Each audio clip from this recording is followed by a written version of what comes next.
And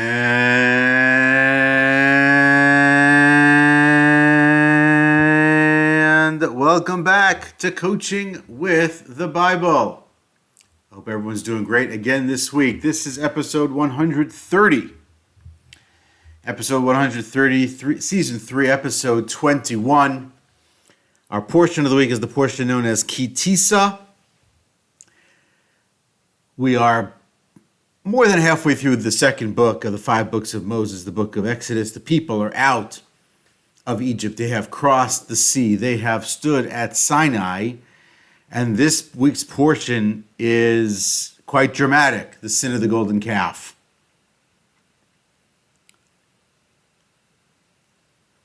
At some point, we're going to have to go into that story in greater depth, more than I did a couple of years ago. But for the moment, that's not today.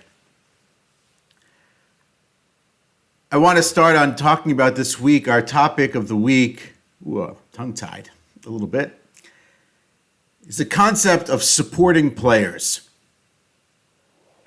Give me a little bit of space here at the outset. I'm going to start actually with the quote of the week and not end with the quote of the week. But I do think it's actually rather apropos, and it really does set up what it is that we're going to try to talk about this week. Supporting players.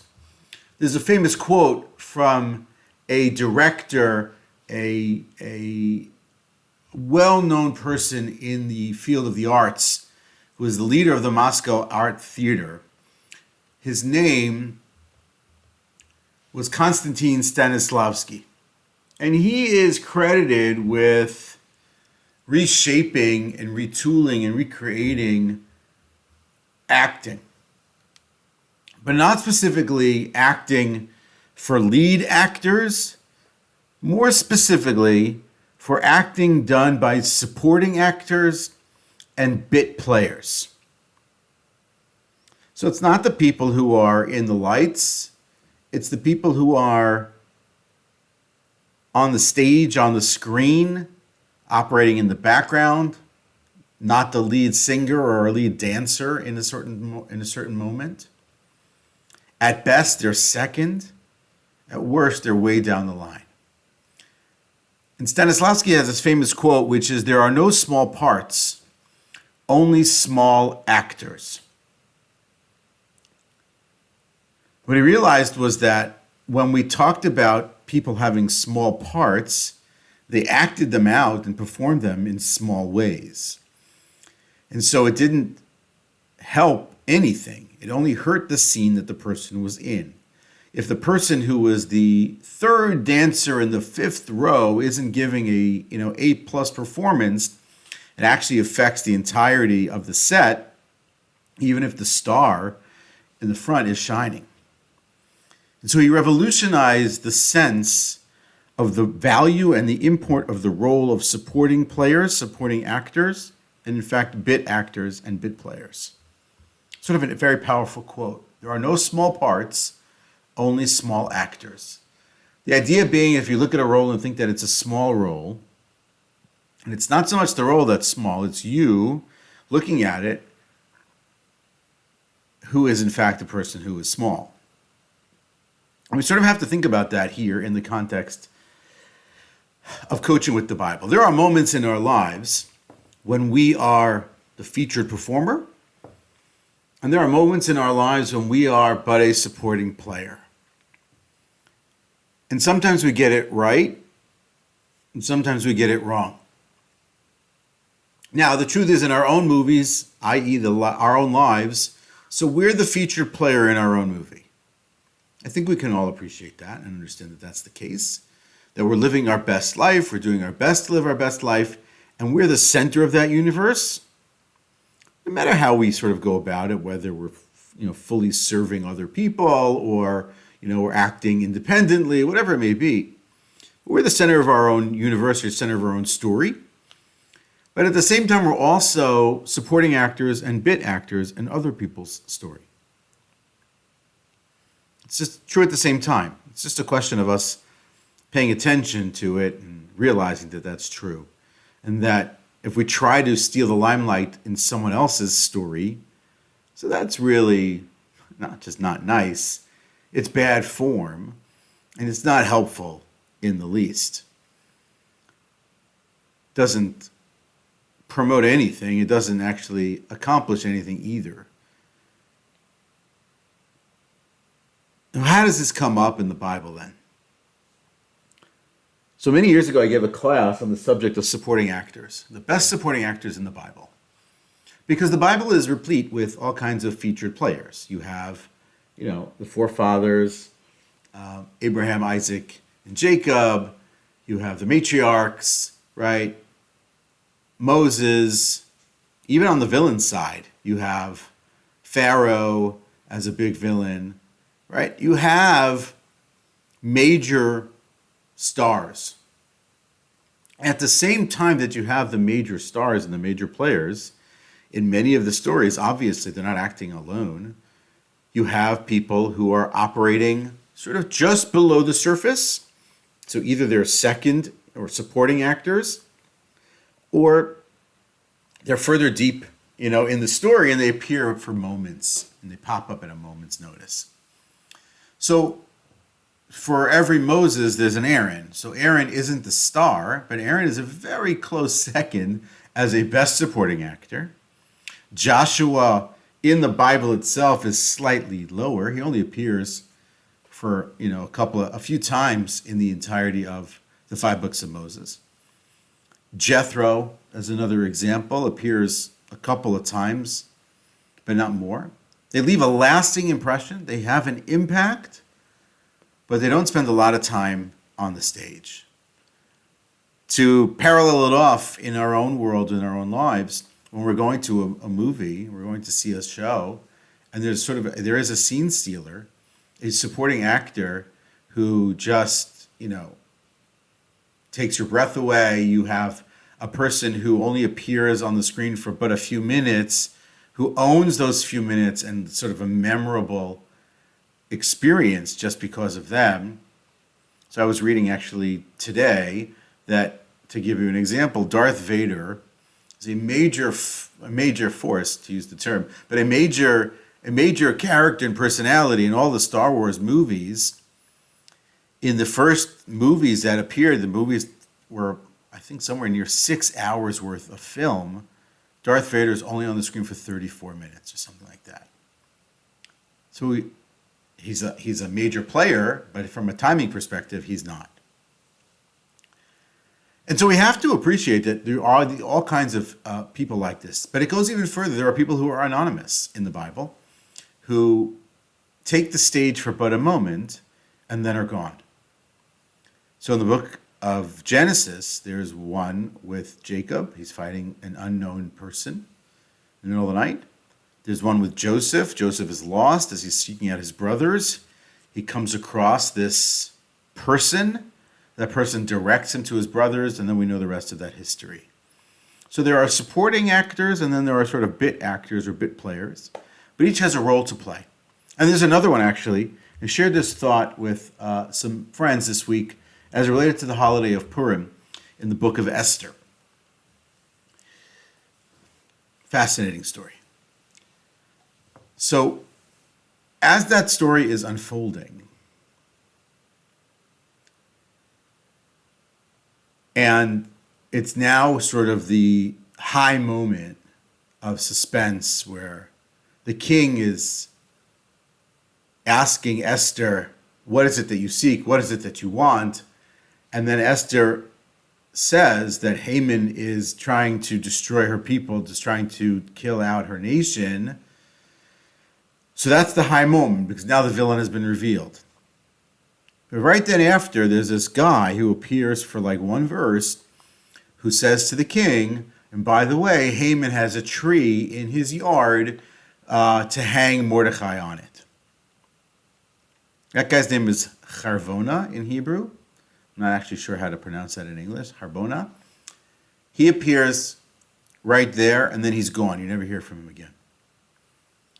He's a player for a moment who has massive impact. So this is the other part about the value of these kinds of personalities in life. They play a role, but it's really important to appreciate the timing of their role. The size and scope of their impact changes depending on who the person is and when the person is playing that role. But the timing of it is really important. Because in the case of Harvona, as an example, he's there actually the whole time. I mentioned to a friend earlier in the week that he appears in the first chapter, you don't hear from him again, and then you hear from him at this climactic moment. So what if he's like a day late? And then the day after, he's like, oh, I should have told you that there was a tree in the... That doesn't help. If he's a day early and he comes in a day early, he tells everybody there's a tree in the yard of Haman to hang Mordecai. Also doesn't serve a purpose. So whether or not his intentions are good or bad, doesn't matter. What's important is that he plays the role and he times it exactly right. And so a supporting actor and a supporting player, even a bit player, has to be in rhythm, has to be on top of the scene as it's unfolding, as it's playing out, to have the greatest effect and the greatest impact in that moment. Because the truth is, in that moment, there are no small roles. Every role is important.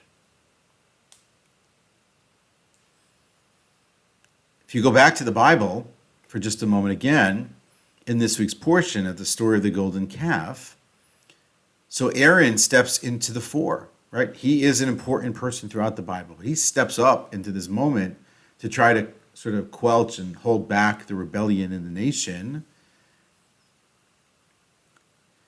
And the timing of their interest in doing something like this is very important. They're a day early. Moses is not yet back. They miscalculated. If they waited one more day, Moses comes back, we never have the story. So timing in these moments is really important. The essence of these moments is, in fact, probably the timing of these moments, but also appreciating fundamentally that they're not small roles in those moments. And that, as Rabbi Sachs calls them, when he talks about the person that Joseph runs into, he calls him sort of an unknown angel, for good or for bad, but an unknown angel, that there are always these situations of unknown angels.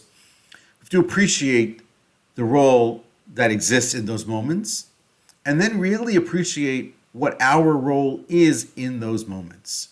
What role do we play for other people in these moments? As I said earlier, we're not always the lead. There's certain moments when we're a support, and there's a certain moments when we're a bit.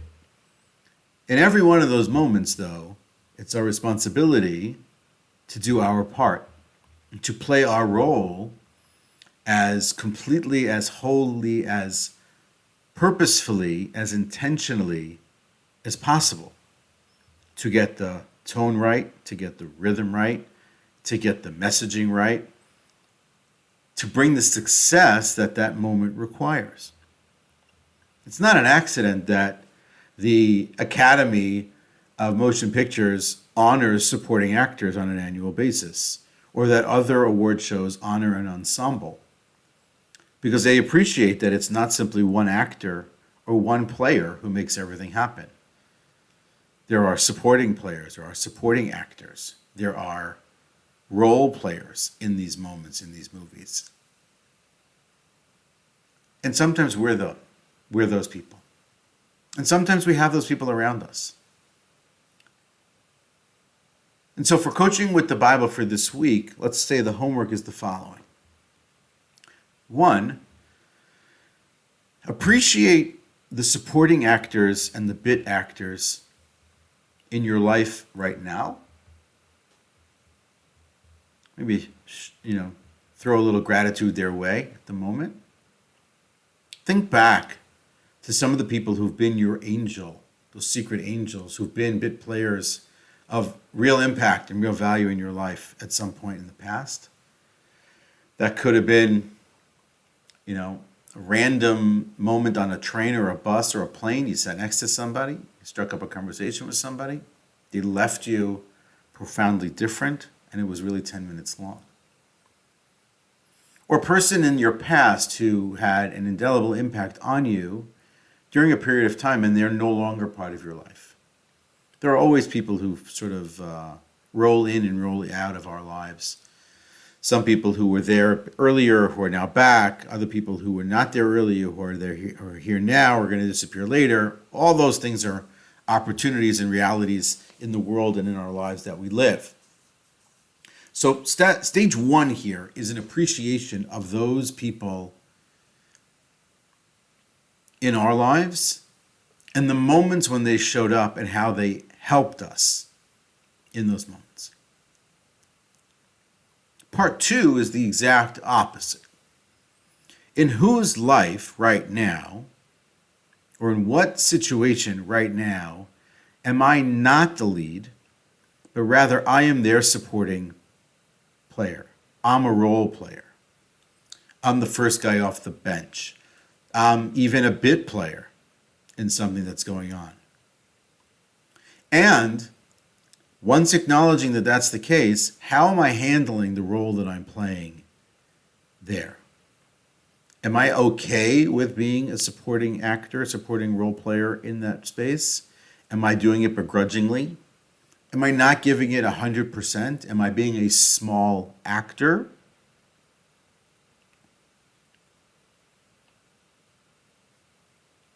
And if so, how can I transform the way I'm operating in those spaces to operate it at a higher level, to bring my A game to what we would be called a B role or a C role in those moments? So it's two sides. They're happening in the same spaces and the same days for different people in our lives. Maybe for our spouses or for our children, for our parents or for our siblings, for our friends. In some of those circumstances, those people were the support and the bit for us. In some of those circumstances, in some of those relationships, it's the exact opposite. And there's an ebb and a flow to it. And there's a timing to it as well. Being mindful of the timing of it. Really important. I'm not the most important thing at the moment. I'm second. And that's okay. I'm good with that. That person needs me right now. I'm going to take a step back and do whatever it is that they need to get whole or to get to someplace where they need to be. I'm going to put off something of my own for the moment because what they're going through or their circumstance or their situation is bigger at the moment, more crucial at this juncture, something that really needs to be worked on, built up, improved upon, what have you. All that fits into the space of appreciating this concept of supporting actors and bit players. And it all ties back into these different characters who exist in moments and then disappear 1 second later, biblically or any book you read or in a movie that you saw. And it all ties back to the quote with which we started, with which we will end as well today, the quote from Stanislavski: "There are no small parts. There are only small actors." That is Coaching with the Bible for this week. Look forward to seeing you next week. Bye-bye.